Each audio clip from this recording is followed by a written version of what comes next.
Bonjour, bonsoir mes amis. Jodi an, mwen pral montre nou yon nan fason ke mwen fè pikliz.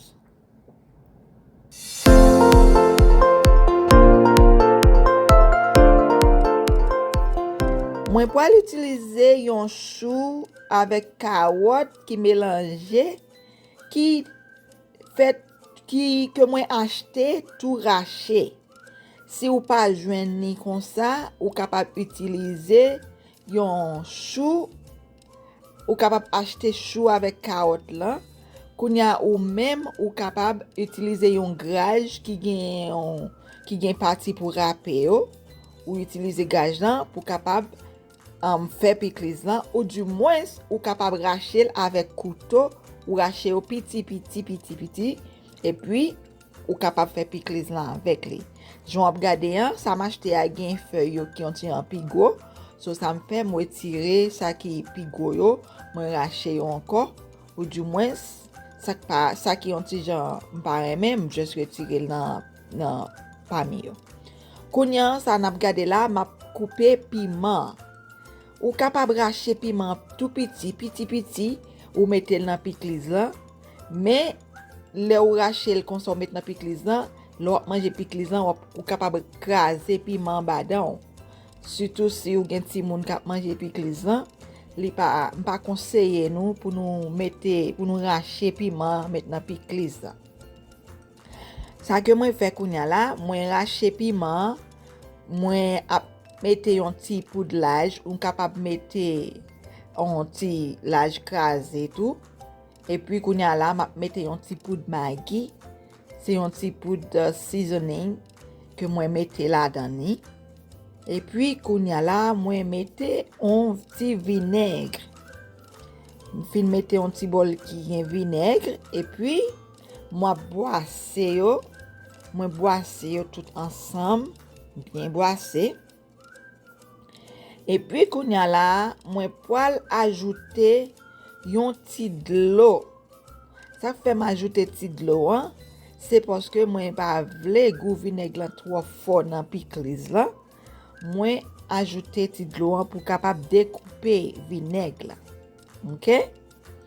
Kounya la, m'fin boisse bien boisse, moi poil mette d'eau ça, le vinaigre ça que me préparé avec Maggi, avec petit poudre Maggi, avec petit de l'eau me préparé, me poil mettre le chita en côté.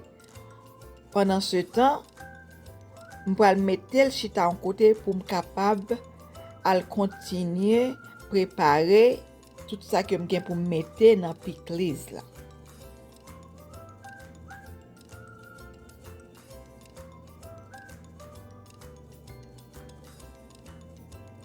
Kounya, moi poil graje yon ti zonyon.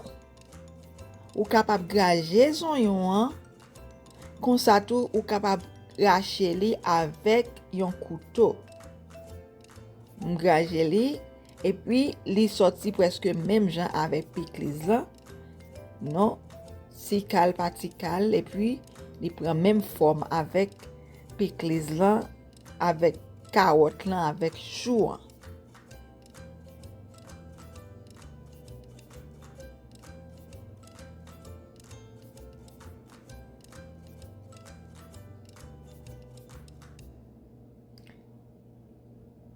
Ça fait moi mettre zonyon, c'est parce que zonyon pour le bay pikliz là un petit goût en plus. Si ou même ou pas aimer mettre ou pas aimer manger zonyon, ou pas besoin mettre zonyon. Comme ça ou capable mettre un petit piment douce tout. Kounya, moi prends ti vinaigre ça que m'te préparé hein, avec piment. M'a ajouté un petit épice créole là-dedans. Ça fait m'ajouter ti épice créole ça, c'est parce que li gen sel là-dedans. M'pas besoin à ajouter un paquet de sel dans épice là. Depuis que épice moi mette là-dedans gen sel, m'pas besoin mettre sel encore. Et puis kounya la, m'pral vider mélange ça que moi fait dans pikliz là.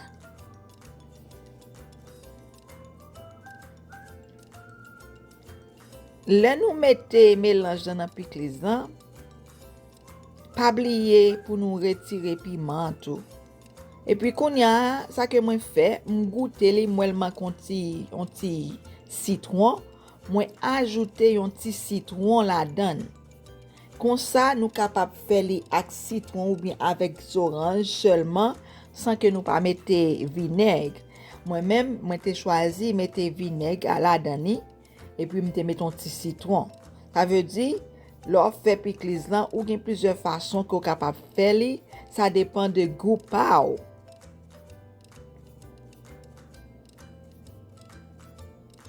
Retirer piment pour ne pas oublier piment là dedans pour ne pas craser l'en bas de moi parce que imaginons l'autre mange un pickles et pour un piment bas dedans mes amis. Bah ka fait neige, la fait non courir de l'eau, la fait jo courir de l'eau. So c'est ça que fait moi pas mettre piment dans pickles dans tout en que pas arracher le mettre dans pickles. Et puis ou t'es capable blender piment avec ouais de l'eau ça me saute préparer là ou t'es capable blender. Moi même ça fait pas blender li parce que l'eau blender li en couleur piment qui c'est jaune les poils l'eau en poil tourner couleur en tout. So moi pas blender li parce que moi aime les pickles moins belles. Pour pickles en pas gen un paquet de l'eau couleur, moi aime les pas belle. C'est ça fait pas blender.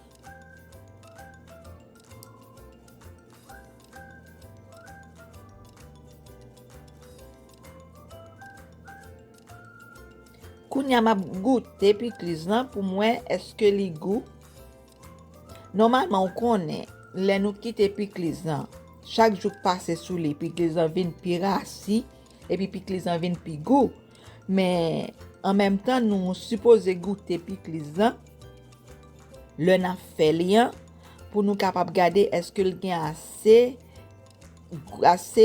piment est-ce que le gain assez acide là-dedans est-ce que le goût est-ce que pas rien qui manquait là-dedans.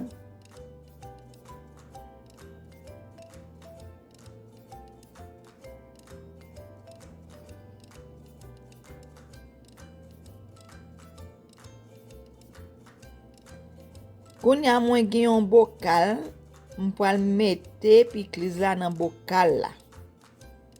Si pickles ça va faire c'est pour une fête ou du moins c'est pour une occasion ou bien plusieurs monde qui viennent manger pickles là, ou pas besoin mettre dans bocal ou juste quitter dans bol là et puis ou prend plastique ou couvrir et pour mettre dans frigidaire si ou gen frigidaire.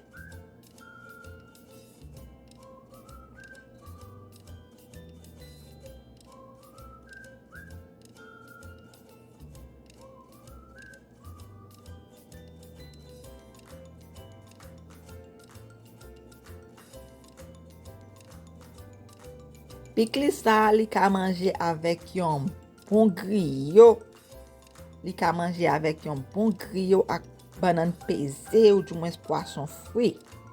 Comme ça l'aime fin faire vidéo pickles là, moi gen une vidéo que m'pral faire pour banane pesée avec une vidéo pour griot. Ou capable cliquer pour abonner avec channel là pour subscribe. L'on fin cliquer bouton subscribe là qui est abonné hein. Ou après un petit cloche qui monte, c'est pour peser sur petit cloche là pour capable joindre toute vidéo moi yo les yo sorti. Si ou pas peser sur petit cloche là ou pas joindre vidéo yo les yo sorti. Et puis ou capable commenter, quitte un petit commentaire pour moi en bas vidéo pour me connaître côté passé ouais moi. Et puis ou ka like vidéo ou remet vidéo ou petit côté qui marqué like là on petit douette ou le pouce là ou cliquer sur lui et puis ou capable partager vidéo ça avec mon amis ou famille et pour capable partager dans groupe Facebook tout.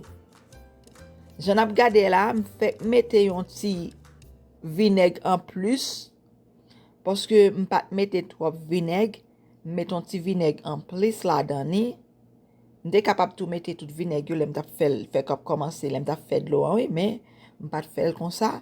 On a juste ajouté un petit vinaigre en plus.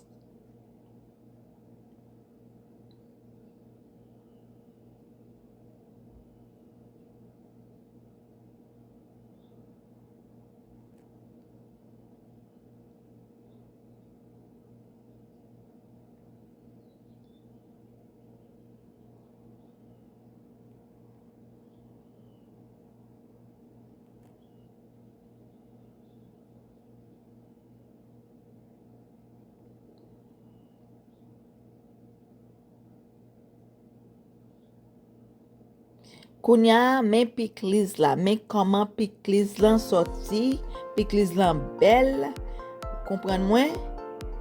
Peut-être pi devan, mwen kapab fè kek pikliz pou moun ki bezwen, nou kapab komande pikliz nou.